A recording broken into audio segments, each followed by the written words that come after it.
Qalansuwatun TV. Bismillahirrahmanirrahim. Assalamualaikum warahmatullahi wabarakatuh. Alhamdulillah. Alhamdulillahilladzi bijalalihi wa izzatihi tatimmus salihat. Nahmaduhu wa nasta'inuhu wa nastaghfiruh. ونعوذ بالله من شرور أنفسنا وسيئات أعمالنا من يهده الله فلا مضل له ومن يضلله فلا هادي له أشهد أن لا إله إلا الله وحده لا شريك له وأشهد أن محمدا عبده ورسوله المبعوث رحمة للعالمين اللهم صل وسلم على محمد وعلى آله وصحابته ومن تبعهم بإحسان إلى يوم الدين أما بعد إخوة الإيمان أعزنا الله وإياكم أجمعين jamaah yang dirahmati Allah, sini tematua selesai melebihku yang semoga senantiasa Allah istiqomahkan di atas ketaatan dan di jalan Allah Subhanahu wa taala. Menjadi kebahagiaan bisa bersilaturahim di majlis ilmu yang singkat ini pada malam hari ini, yang insya Allah mudah-mudahan ini bukan yang terakhir di kedatangan ini. Besok subuh mudah-mudahan masih bisa berbagi di sini karena besok sudah berangkat lagi pulang ke Jakarta. Kepulangan ke Makassar kali ini karena ada urusan mendadak, harus melamar. Tapi bukan untuk saya yang kedua, untuk ipar. Jadi tenang, bukan untuk saya. Nasabak Megau Fatma Matoya yang belum, yang sudah lebih senior ya. Kita kasih dulu yang lebih tua. Jamaah yang dirahmati oleh Allah Subhanahu wa taala. Pada subuh hari Ahad kita sama-sama duduk di majelis ilmu ini. Pahalanya menuntut ilmu di sini besar. Nasabak mega ujian nah. Jamaah yang dirahmati oleh Allah, pada hari Ahad subuh kita duduk di majelis ilmu ini bersama guru kita, Gurunda Ustaz Muttaqin Said, Dr. Muttaqin Said. Di mana Gurunda membahas tentang orang-orang yang zalim, orang-orang yang melampaui batas, yang nanti di akhirat akan mendapatkan zulumat, kegelapan, balasan atas kezalimannya di dunia. Dan banyak orang yang zalim. Ada orang yang zalim kepada istrinya, ada orang yang zalim kepada anaknya, ada orang yang zalim kepada atasannya, ada orang yang zalim kepada bawahannya, ada orang yang zalim dengan saudaranya, ada orang yang zalim dengan kerabatnya, ada orang yang zalim dengan tetangganya, dengan mengambil hak yang bukan pantas untuk diambilnya. Pagar rumahnya yang semakin tahun semakin mengambil tanah orang. Ada orang yang zalim dengan memutarbalikkan fakta. Tanah yang sudah dibeli orang, kemudian dia buatkan tanah lagi. Atau karena kekuatan yang dia miliki, jaringan yang dia miliki, akhirnya tanah yang sudah dia jual kembali dia ambil. Apalagi yang membeli dulu adalah orang yang tidak punya kekuatan. Ya, silakan bersenang-senang di dunia. Karena Rasulullah mengatakan, "Man zalama shibran minal ard." Barang siapa yang menzalimi saudaranya satu jengkal tanah. Hati-hati, bukan satu petak, bukan satu kaflin, tapi kata Rasulullah, "Man zalama shibran minal ard."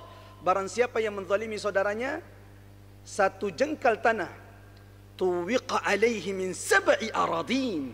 Nanti di kuburannya, nanti di akhirat kata Rasulullah sallallahu alaihi wasallam, ia akan dihimpit dengan 7 lapis tanah sebagai bentuk ketamakannya di dunia.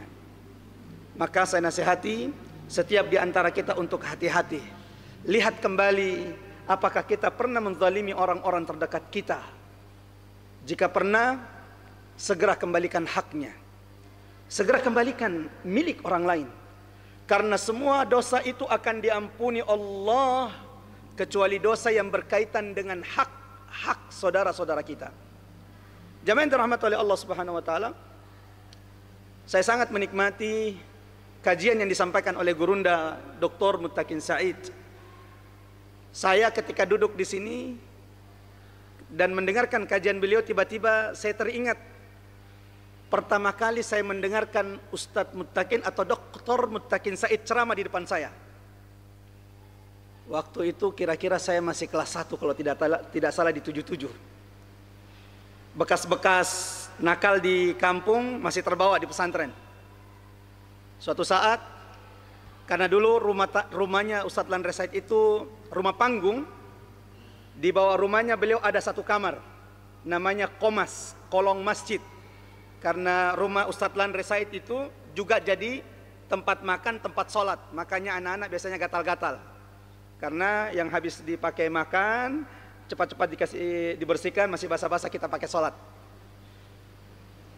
Suatu saat, dan saya berdoa buat Gurunda dan semua guru-guru yang telah berbuat baik, semoga Allah lipat gandakan pahalanya, dan setiap kebaikan yang saya lakukan Allah catat bagi mereka.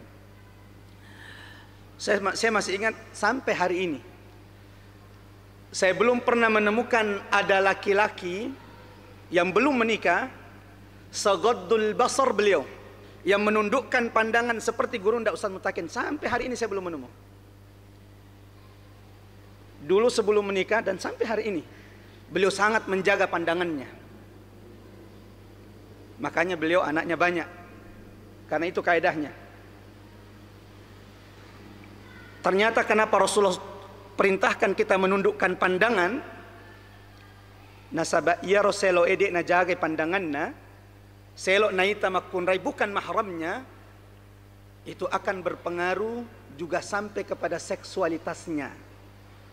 Makanya ustadz-ustadz megaya anak-anak tidak percaya, lihat Ustadz Muttaqin, yang di depan belum banyak, baru 6 untuk napi mengoloneng untuk sementara. Ya. Jamaah yang dirahmati oleh Allah Subhanahu wa taala, di waktu yang singkat ini saya ingin mengajak jamaah yang dirahmati Allah untuk sedikit belajar dari akhlak Nabi Muhammad. Apa yang membuat orang itu zalim? Apa sebab orang itu zalim kira-kira? Kalau saya tanya jamaah yang dirahmati Allah, apa yang membuat ada orang biasanya zalim, menzalimi saudaranya melampaui batas? Sebabnya biasanya karena adanya sifat sombong dalam dirinya. Nasabak matempoi rialena dengan apa yang dia miliki. Ada orang yang sombong menganggap dirinya jauh lebih baik, baik itu dengan ilmu yang dimilikinya. Hati-hati, orang bisa sombong dengan ilmu. Ada orang yang kemudian merasa sombong mungkin karena harta yang Allah berikan kepada dia. Ada orang yang sombong dengan jabatan yang dimilikinya. Dan ketika ia sombong, ini bisa membuat dia zalim kepada orang lain. Lalu pertanyaannya, bagaimana supaya kita tidak sombong, Ustaz?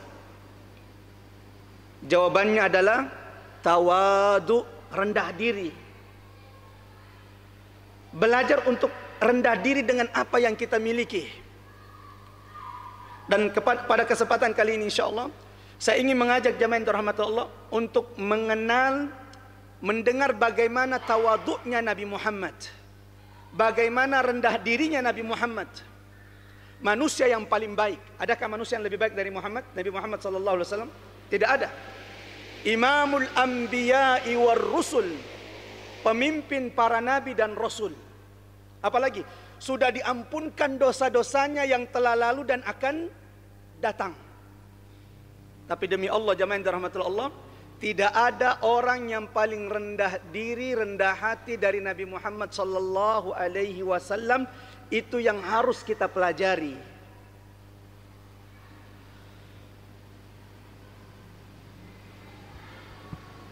Bahkan Rasulullah mengatakan,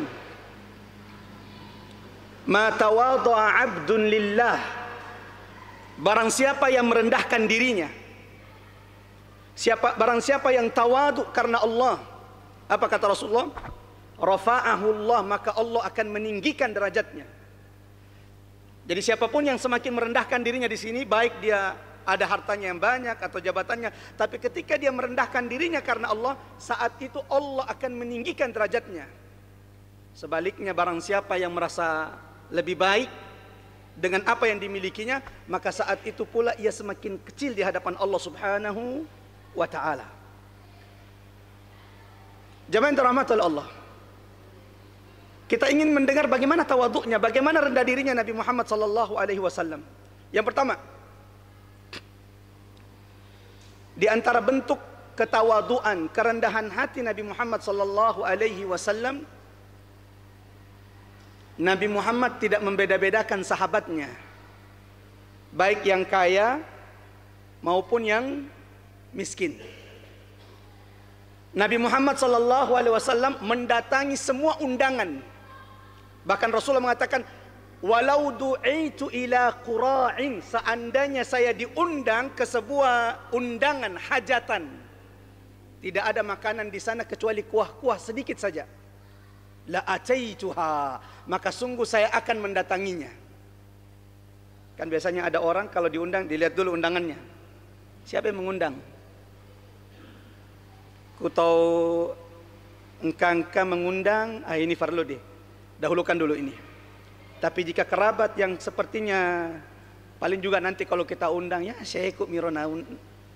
Padahal keberkahan itu pada orang miskin. Allah sallallahu alaihi wasallam senantiasa senang berada di saudara-saudaranya, di sahabat-sahabat yang miskin seperti Bilal bin Rabah, Ammar ibn Yasir, Suhaib ibn Sinan radhiyallahu anhum ajma'in. Bahkan yang unik, kalau ada yang tanya, Ustaz, apakah Nabi Muhammad kaya raya? Ya, Nabi Muhammad kaya raya. Apa buktinya? Nabi Muhammad sallallahu alaihi wasallam, buktinya surah Ad-Duha. Bukankah Allah mengatakan, wa wajadaka 'ailan fa'aghna. Muhammad, bukankah dulu engkau miskin? Fa'agna, lalu Allah kayakan engkau. Kata ulama, kapan Nabi Muhammad kaya? Ketika Nabi Muhammad menikahi Ibunda Khadijah, yang merupakan wanita kaya raya di Mekah. Wanita yang paling kaya raya di Mekah, Khadijah. Puluhan orang membawa dagangannya dari Mekah ke Syam. Miliardernya Mekah, Khadijah. Yang ketika dia menikah dengan Nabi Muhammad, diserahkan semua hartanya untuk Nabi Muhammad sallallahu alaihi wasallam. Bahkan disebutkan, ada banyak orang kaya raya mau menikah dengan Khadijah. Tapi semua orang-orang yang pejabat, petinggi-petinggi Quraisy, orang-orang kaya Quraisy yang melamar Ibunda Khadijah, semua ditolak Ibunda Khadijah. Kenapa ditolak, Ustaz? Karena Ibunda Khadijah pernah mimpi. Apa mimpinya? Ketika dia tidur, dia lihat matahari yang di langit itu turun ke bumi, masuk ke rumahnya. Maka dia datang ke sepupunya yang bernama Waraqah bin Naufal. Lalu diceritakan mimpinya, kata Waraqah, ya Khadijah, ketahuilah engkau akan menikah dengan Nabi terakhir umat manusia. Maka semenjak mimpi ini, sininna urane yang datang melamar, semua laki-laki yang datang melamar, dilihat ciri-cirinya. Kamu tanda-tanda Nabi atau tidak? Ada tanda Nabi atau tidak? Jika tidak, semua ditolak. Sampai datang Nabi Muhammad mau membawa dagangannya, lalu dilihat Nabi Muhammad, maka disuruh pembantunya yang bernama Maisarah mengikuti Nabi Muhammad berdagang di Syam. Lalu dia katakan kepada Maisarah, ya Maisarah, apapun yang dilakukan Nabi Muhammad, catat, perhatikan baik-baik, lapor sama saya. Berangkat Maisarah ke Syam, menemani Nabi Muhammad berdagang. Keuntungan Khadijah berlipat ganda. Ada banyak keajaiban-keajaiban yang dilihat Maisarah dalam diri Nabi Muhammad, sehingga ketika pulang dia cepat-cepat sampaikan kepada Aisyah, kepada Khadijah. Kata Khadijah, apa yang kamu lihat tentang Nabi Muhammad sallallahu alaihi wasallam? Kata Maisarah, Khadijah, satu, tahukah engkau wahai Khadijah, setiap kami berjalan dari Mekah ke Syam, selama itu pula ada awan yang terus mengikuti kami. Allahu Akbar. Tapi jaton nata GR, lok kaki di galungnya, tiba-tiba kawan dia sana untuk, barak Nabi itu adi. Tidak ada, sudah tidak ada Nabi setelah Nabi Muhammad sallallahu alaihi wasallam. Itu pas Allah takdirkan engkau awat to laba dia serta. Karena tidak ada lagi Nabi setelah Nabi Muhammad sallallahu alaihi wasallam. Apalagi keajaibannya? Ya Khadijah, aku tidak menemukan dari Muhammad kecuali kebaikan, kejujuran dan keberkahan. Dua. Lalu kata Maisarah, yang paling ajaib wahai Khadijah, saya didatangi oleh seorang rahib. Apa itu rahib? Ulamanya orang Nasrani. Saya didatangi seorang rahib. Lalu rahib itu berkata kepada saya, Ya Maisarah, man hadzal rajul alladhi yajlisu tahta asy-syajarah? Siapa laki-laki yang duduk di bawah pohon itu? Karena saat itu Nabi Muhammad duduk di bawah pohon yang dikenal dengan syajaratun Nabi, pohon Nabi. Pohon itu, Ustaz, masih ada pohon atau tidak? Wallahu a'lam bishawab. Tapi pohon itu disebut dengan apa? Pohon Nabi. Ketika rahib ini bertanya, siapa orang yang duduk di bawah pohon itu? Kata Maisarah, Muhammad. Dari mana dia? Quraisy. Dari mana di Quraisy? Makkah. Lalu kata rahib ini, Ya Maisarah, i'lam innahu Nabi. Ketahuilah bahwa ia rocudange riawana di bawah pohon itu adalah Nabi. Karena tidak ada orang yang duduk di bawah pohon itu kecuali dia pasti Nabi. Jadi memang Allah takdirkan siapapun yang duduk di bawah pohon itu adalah Nabi. Apalagi dilihat tanda-tandanya ketika Nabi Muhammad duduk di bawah pohon itu, tiba-tiba ia rosininna, ranting-ranting dedaunan pohon itu berkumpul melindungi Nabi Muhammad sallallahu alaihi wasallam. Allahu Akbar. Sehingga Ibunda Khadijah siap dilamar dan dinikahi oleh Rasulullah. Dan setelah menikah semua hartanya diberikan kepada Nabi Muhammad. Maka saat itu Rasulullah menjadi orang kaya rayanya Makkah. Kapan umurnya itu Ustaz? Di umur kira-kira 25 tahun. Sudah kaya raya. Nah ini telupulo ni lebih dek panan nesa agak didifunai. Di umur 25 tahun sudah kaya raya. Dan di umurnya 40 tahun sampai meninggal 63 tahun, dihabiskan semua kekayaannya untuk agama Allah. Ya toh si idik beda. Tunna malolo, dena sapa doi. Giliran sudah tua, sibuk cari duit, lupa akhiratnya. Padahal kaedahnya, buat yang masih muda-muda ini, yang sudah tua-tua belum terakhir. Perbaiki agamanya, perbaiki baca Qur'annya. Agar tidak menyesal di hadapan Allah ketika amal-amal kita sudah diperlihatkan di hadapan semua umat manusia kelak. Jadi Nabi Muhammad begitu, 25 sampai 40 ini mengumpulkan harta terbaiknya. Dari umur 40 sampai 63 mati, hidupnya habis untuk dakwah. Hartanya habis untuk dakwah. Sampai ketika Rasulullah hendak meninggal, tidak ada makanan di rumah Rasulullah sallallahu alaihi wasallam kecuali kurma dan air. Sehingga sebelum Rasulullah wafat, nasabak dek nagawa ramparan napun nai Rasulullah, digadaikannya baju besinya supaya membeli gandum untuk istri-istri Rasulullah sallallahu alaihi wasallam. Kenapa? Karena ini pilihan, ini yang dipilih Rasulullah. Rasulullah kalau mau kaya raya, beliau adalah manusia terkaya. Karena Allah sebelum Nabi Muhammad wafat memberi dua pilihan kepada Nabi Muhammad. Apa dua pilihannya? Antakuna malikan Rasulah, menjadi raja sekaligus nabi, atau menjadi ata hamba Allah sekaligus rasul. Ya kuidi difapilih tegay tafile kira-kira raja juga rasul. Yang kedua, atan nafuangnya manusia biasa tapi juga rasul. Tegay tafilih. Pasti kita akan memilih raja lah ustaz.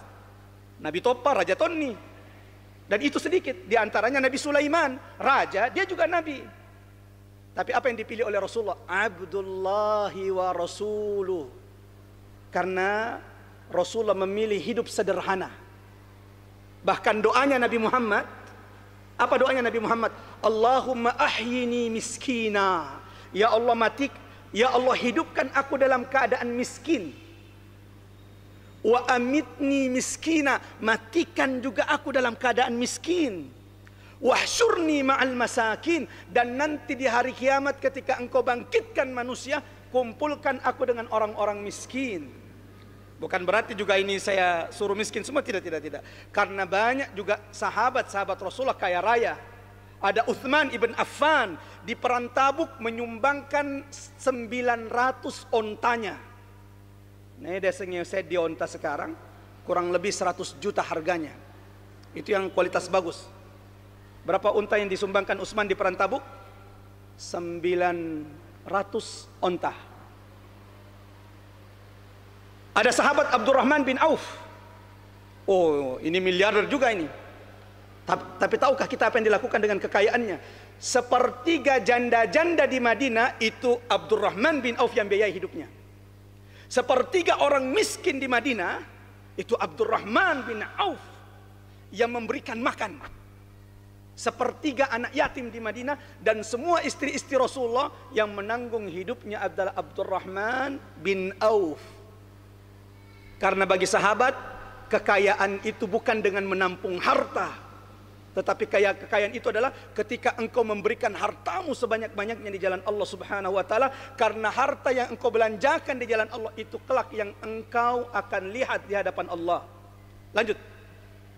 Akhirnya ditanya Rasulullah sama istrinya, "Ya Rasulullah, kenapa berdoa seperti itu?" Apa doanya Rasulullah?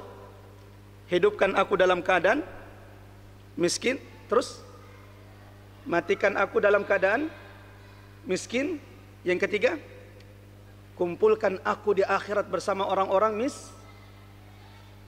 Ditanya Rasulullah, "Ya Rasulullah, kenapa berdoa seperti itu?" Kata Rasulullah, "Karena orang miskin masuk surga 40 tahun lebih dulu dibanding orang-orang kaya." Allahu Akbar. Jemaah yang dirahmati oleh Allah Subhanahu wa taala, ini baru dari satu bentuk ketawaduan Nabi Muhammad. Yang kedua, dan insya Allah nanti subuh mungkin kita masih sambung ketawaduan, dan mohon maaf tidak bisa berlama-lama karena ba'da isya saya ada kajian online, sehingga saya harus siapkan dulu semua materinya dan kirim file-filenya ke Jakarta. Yang terakhir jemaah dirahmati Allah, di antara bentuk kerendahan hati Nabi Muhammad, padahal beliau adalah manusia yang paling baik di mata Allah, sementara kita ini belum jelas. Tapi mudah-mudahan insya Allah kita termasuk hamba-hamba Allah yang diridhai oleh Allah. Apa bentuk ketawaduan Nabi Muhammad? Nabi Muhammad tidak pernah mau jika duduk di tengah sahabat ditinggikan tempat duduknya. Tidak mau duduk di tempat yang berbeda dengan sahabatnya. Padahal saat itu Raja Romawi, Raja Persia, itu kalau duduk dengan menteri-menterinya, biasanya raja bagaimana tempat duduknya? Pasti yang paling tinggi.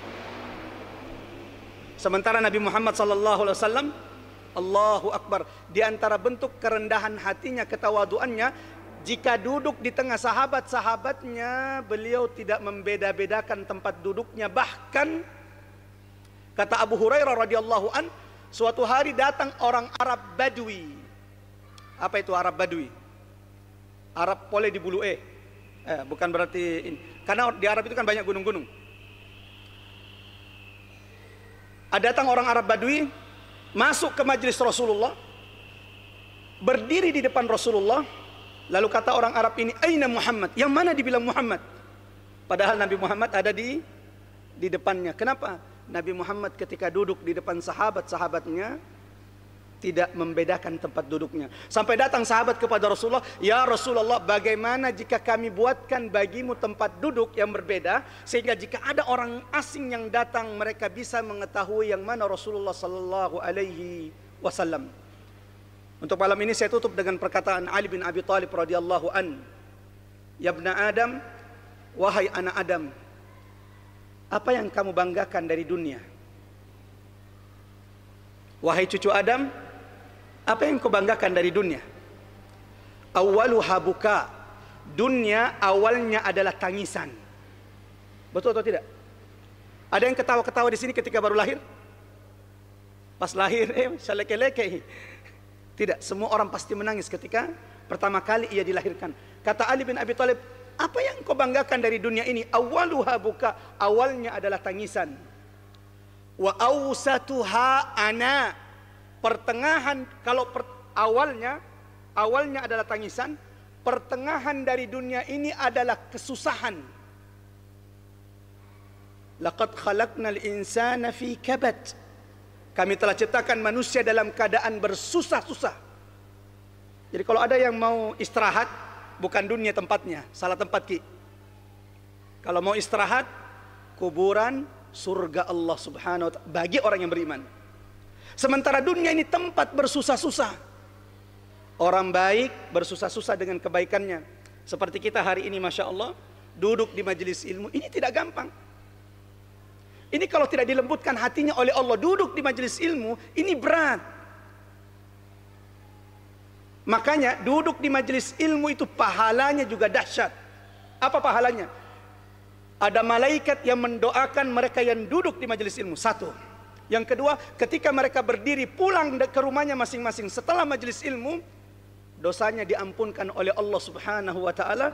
Yang kedua, buddilat sayyi'atuhum hasanat, dirubah keburukannya menjadi kebaikan. Jadi ada orang tuaku, saudara saya, selusur melebihiku, engkau hadir, mulai tertarik duduk di majelis ilmi, tersenyumlah. Itu tanda-tanda kebaikan. Itu tanda-tanda kebaikan.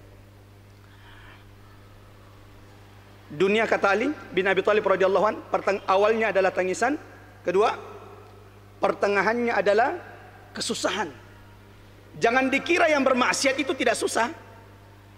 Orang soleh, orang baik, orang beriman susah-susah dengan ibadahnya, dan orang yang bermaksiat juga bersusah-susah dengan maksiatnya. Semuanya susah.